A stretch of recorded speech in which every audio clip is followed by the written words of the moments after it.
It's crunch time here on The Jump. Speaking of Summer League, Jalen Suggs and Jalen Green both suffered injuries at Summer League yesterday.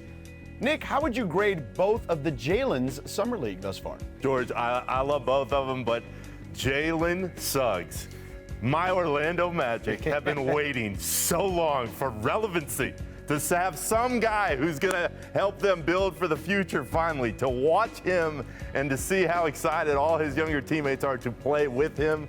I cannot wait to see what he does down in Orlando in the next few years. I told my guy, Nick, when the Orlando Magic drafted Jalen Suggs on draft night, that he was set. They finally have the guy to build this team around. We've waited a decade, ever since Dwight Howard left, for the Orlando Magic to be relevant again, really relevant.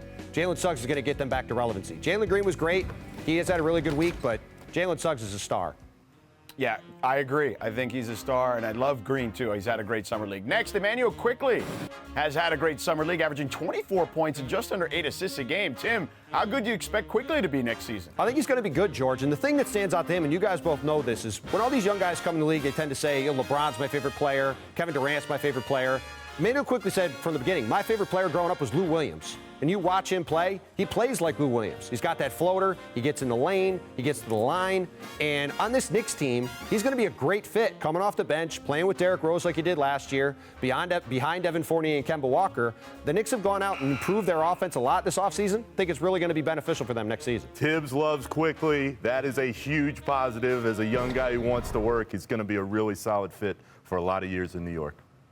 I love the music we played for Immanuel Quickley there as well. All right, let's stick with the games that have been going out in Vegas this past week. Nick, what's been your biggest takeaway from Summer League? It has to be Suggs for me, George. I mean, truly, like I saw Cunningham, he looked good. You mentioned Green. The top tier guys in this draft really look like they're solid. But for me, for the Magic that desperately needed one guy to build around, the fact that Suggs looks so great and looks like that star that Timmy was talking about, that is a great, great sign for all the good people in Orlando.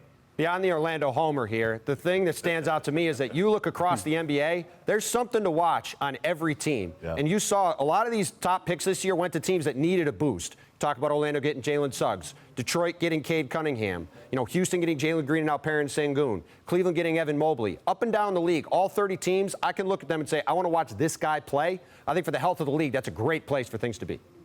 I agree wholeheartedly. By the way, before we go, want to shout out producer Carlos. It is his last day with us here at The Jump. This dude is a champ. He is a beast. We wish him all the best. He's going to be amazing, moving on to bigger and better things. There you see him right there with Rachel, Perk, and Richard at the NBA Finals. Carlos, you're the man, brother. We will miss you, but someone else will be better for it having you on their roster. Thanks for watching ESPN on YouTube. For live streaming sports and premium content, subscribe to ESPN+.